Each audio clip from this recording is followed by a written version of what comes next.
मंत्री बोलतायत. एकच सभापती महोदय, आत्ताच लक्षवेधी क्रमांक 1 वर चर्चा या ठिकाणी 1 आणि 6 आदरणीय शेलार साहेब या ठिकाणी सन्माननीय सदस्य महोदयांच्या बऱ्याचशा सूचना शिक्षण विभागाशी संबंधित पण त्या ठिकाणी होत्या. आता योगायोग असा आहे की कालच मी माननीय शेलार साहेबांना काल आम्ही गप्पा गोष्टी करत असताना मी सांगत होतो की शेलार साहेब, यापूर्वी तुम्ही या विभागाचा कार्यभार अतिशय चांगल्या पद्धतीने पार पाडलेला आहे आणि येणाऱ्या काळामध्ये तुम्ही पण या विषयाचा कार्यभार तुम्ही घ्यावा अशा प्रकारचं विनंती मी त्यांना करत होतो.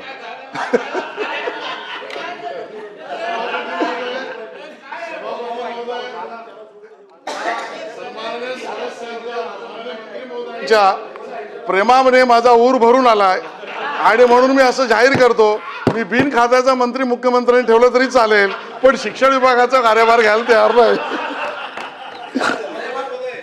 तुमच्या IT मिनिस्टर आणि एज्युकेशन मिनिस्टरांची जी काही ट्युनिंग आहे ते महोदय, नाही तुम्हाला बोलता येणार नाही, कारण तिसऱ्या मंत्र्यांनी याच्यात पार्टिसिपेशन करायचं ठरवलंय. सभापती महोदय, सगळ्या सभासदांच्या मनातली एक गोष्ट याच विषयाला धरून सांगतो की शक्यतो सभागृह सुरू झाल्यानंतर आमच्या मोबाईलवरनं आम्ही मेसेज न पाठवता अनेक मेसेज समोरच्याला जात असतात,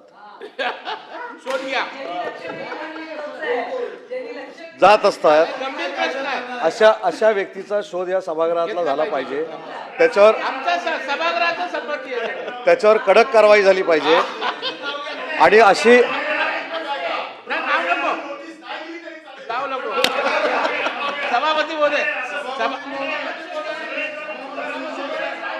सभापती महोदय, सन्माननीय मंत्री उदय सामंत यांनी जो प्रश्न उपस्थित केला तो या सभागृहाचा एकदम त्याला म्हणू बॉइलिंग अशा पद्धतीचा प्रश्न आहे. आणि काल खालच्या सभागृहामध्ये सन्माननीय मुख्यमंत्र्यांनी उत्तरामध्ये म्हटलं की डिजिटल अरेस्ट नावाचा काही प्रकार नसतो, पण मी त्यांच्याशी चर्चा करून अशा पद्धतीने या सभागृहातला कोणी सदस्य आणि त्याचं नाव जर कोणी सत्ताधारी का विरोधी इंगित करत असेल तर त्या सदस्याला मोबाईल कलेक्टिंग अँड कनेक्टिंग अशा पद्धतीचा केलेल्या गैरव्यवहाराबद्दल डिजिटल अरेस्ट करता येऊ शकते का, याची सूचना मी माननीय मुख्यमंत्र्यांना करेन. मी याच्यावरचं रोलिंग राखून ठेवतो आणि नंतर सांगतो.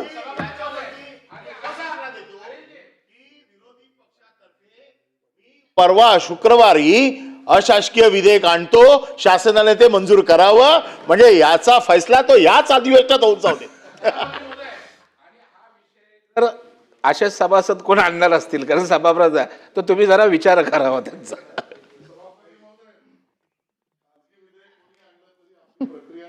सोडायची नाहीये, आपल्याला त्याचं पूर्ण तपासणी करूनच आपण तो आणाल आणि त्याआधी संबंधित ज्याच्यावर कारवाई करण्याची अपेक्षा त्यांची आहे ती जर कारवाई आपण अगोदरच करून दिली तर शासकीय विधेयकाची गरज नाही. कुणी कोणाला कशा पद्धतीचे मेसेज केलेत हे देखील सभागृहाला कळले पाहिजे. सभापती महोदय, आपण चष्टमस्करीचा भाग थोडा बाजूला ठेवूया, परंतु अरे नाही, मी माझ्या विषयाचं सांगितलं. मी माझ्या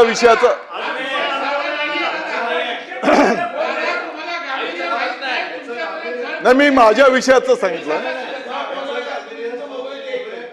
प्रवीण दरेकर साहेबांनाच माहिती असू शकतं त्यांच्यावर आलेलं संकट हे कुठच्याही सदस्यावर येऊ नये अशी आमची इच्छा आहे, म्हणून आम्ही मागणी केलेली आहे. आपल्या माध्यमातून अवगत करू इच्छितो, ज्या सन्माननीय सदस्याकडे इंगित करून आयुष्याचा गंभीर प्रश्न दरेकरजी मांडतायत त्या सदस्याचा मोबाईल डिकोड करण्याचं काम IT मिनिस्टरने केलेलं आहे, हे त्या सदस्याला माहिती आहे. दादा आता शेवट. हो सभापती महोदय, मूळ जो विषय होता अतिशय गंभीर विषय होता आणि माननीय शेलार साहेबांनी त्याला अतिशय समर्पक असं उत्तर त्या ठिकाणी दिले.